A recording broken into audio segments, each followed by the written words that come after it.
So today I'm going to do a little tutorial on how to do Intarsia specifically for this vest. So here's what it looks like on the front, this for the wiggle, and here's what it will look like on the back with the Intarsia. And to do that, you'll need to have your 2 balls of yarn going at the same time. So this row is the front, same row, which means I'm going to be knitting these stitches exactly as they show up. Nothing fancy, just knitting dark green over this one and light green over this one. Still requires the Intarsia technique to cross the yarns in the back. And let me show you how to do that. So I'm approaching the cross. I'm doing my last stitch in dark green. My light green should be on the left. I'm going to pull it over to the right. And then I'm going to cross it over the dark green.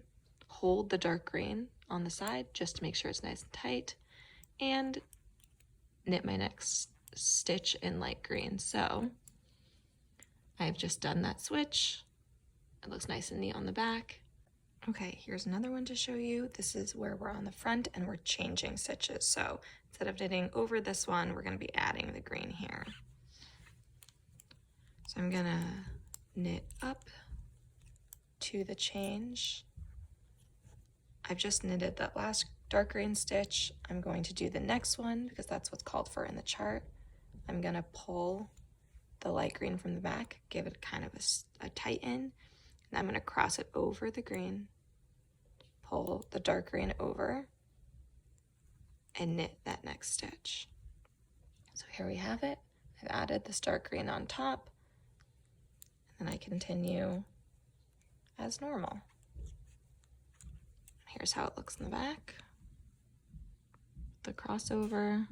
So this is ready to go when I come back.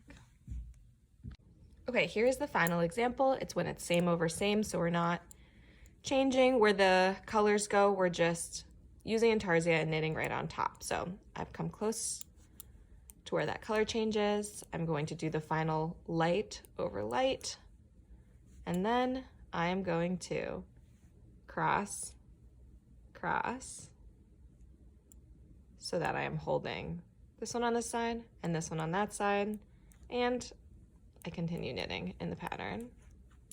Here's how it looks on the back. Here's how it looks on the front. Okay, so I'm on the back. I'm approaching the Intarsia.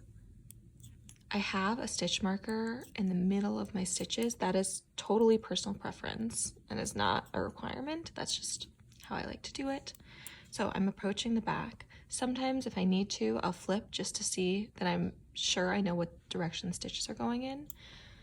So I know that the swoop is coming back this way, which means this stitch is going to turn dark green. And that's the switching of the Intarsia versus having it the same. So on this switch row, I've just finished my last stitch with the light green.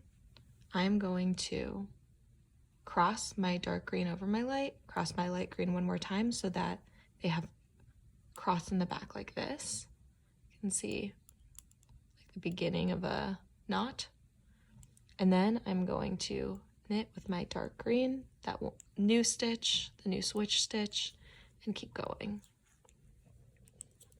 So on the back you see that they have been crossed. This is stuck here and ready to be picked up on the way back.